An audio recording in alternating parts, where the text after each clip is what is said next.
Hey babe, are you all ready for our date night tonight? Evelyn, I'm so sorry. I meant to tell you, but I've been asked to go on a business trip last minute.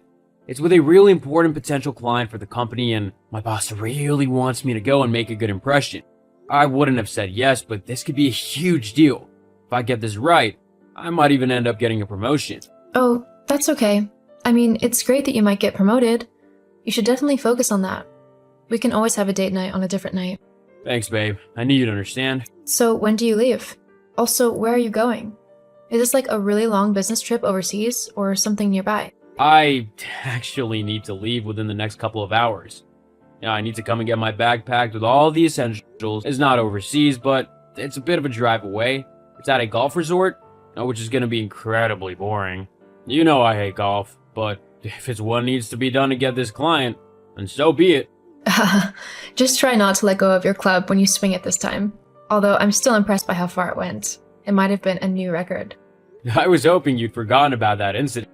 Never, lol. Anyway, don't worry about your bag. I'll pack it for you. Maybe we can have a quick lunch together or something before you go then? Yeah, that would be nice. Thanks, babe. I'll see you soon. I love you. Same. Hey, Evelyn, are you awake? Carter? It's almost midnight. What's wrong? I've, been in a little bit of an accident. Accident? What kind of accident? Are you okay? You're not hurt, are you? I'm not too bad, just a few scrapes and bruises. Oh, thank goodness. Yeah, but the car is kind of totaled. What? How? It's a bit of a long story. We were out at a bar and had a few drinks, and I may have crashed into a lamppost in order to avoid hitting a deer on the way back to the hotel. You were drinking and driving? Yeah, I know. It was stupid. Very stupid. You're lucky you weren't hurt worse. I know. Anyway, I was wondering if you could come and pick me up. What about your client? Oh, she's getting a different lift. She? Sorry, autocorrect. I meant he. Oh, okay. Yeah, sure, I can come and get you. Are you sure you don't need to go to the hospital? Oh, I'll be fine. Just some rest and care from you will help. Okay, I'll be there soon. Where are you exactly? Oh, I'll send you my Google Maps location. Okay. I love you, and I'll see you soon. Hey, Evelyn, did you hear what happened to that Bethany girl? I'm pretty sure you've met her before. She works with your husband. Oh, hey, Blake. Yeah, I think I vaguely remember her.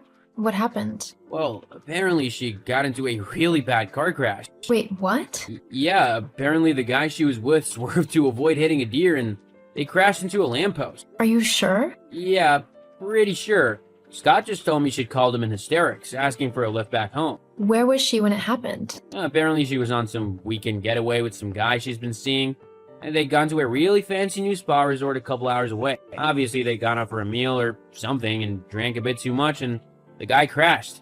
The car's totaled. How long has Bethany been seeing this guy? I'm not sure. She might have mentioned something last time Scott and I saw her.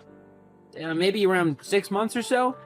How come? Because I think the guy she's seeing is my husband. What? I just received a call from him asking me to pick him up because he's been in a car accident. He avoided a deer. God, I'm so sorry, Eve. Is there anything I can do? It's not your fault. I'll be okay. Well, I will be after I've dealt with the cheating jerk. I'm here for you, girl. If you need a shoulder to cry on, or shoulders, you're more than welcome to come to mine. Tell Scott and I make good listeners. Thank you, Blake. You're a true friend.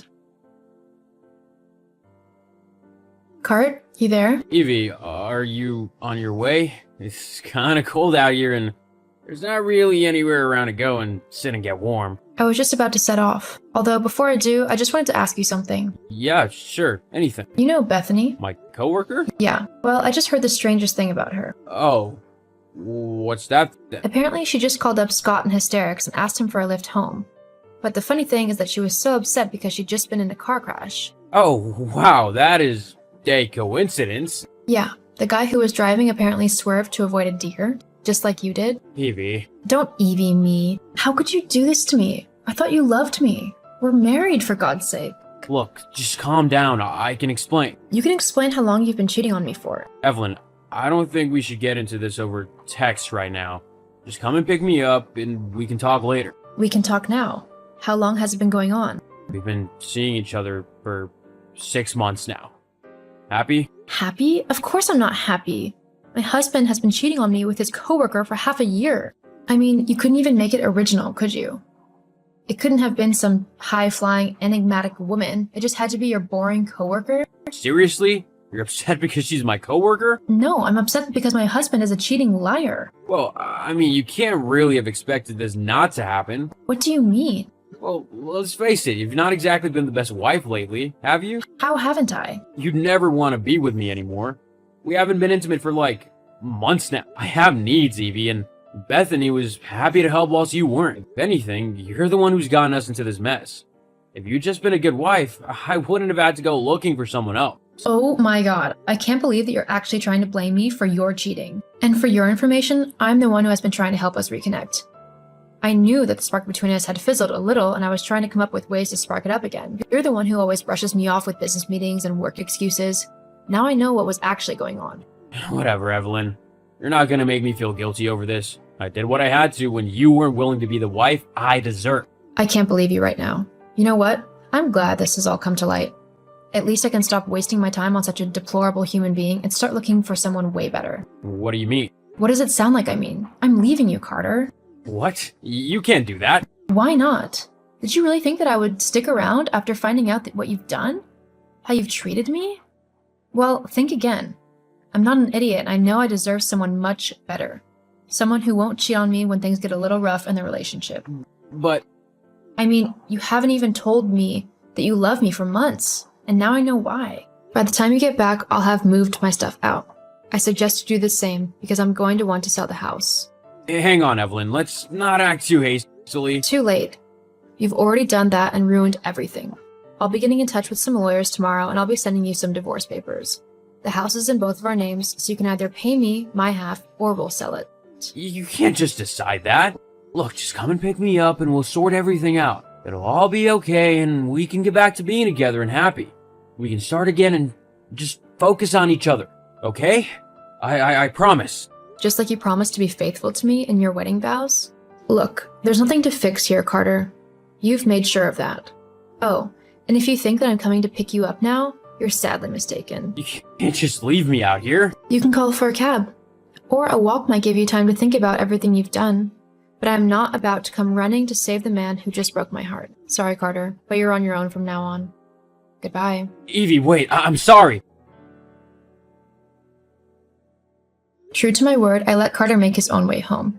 But by the time he got back to the house, I had already moved some of my stuff out and was back at my parents' home. It was tough going for a while. I was saddened by what had happened. I had truly loved him. However, after a little bit of time, I was able to start moving on with my life. I began to go on some dates, and I'm currently in a semi-serious relationship with a really great guy.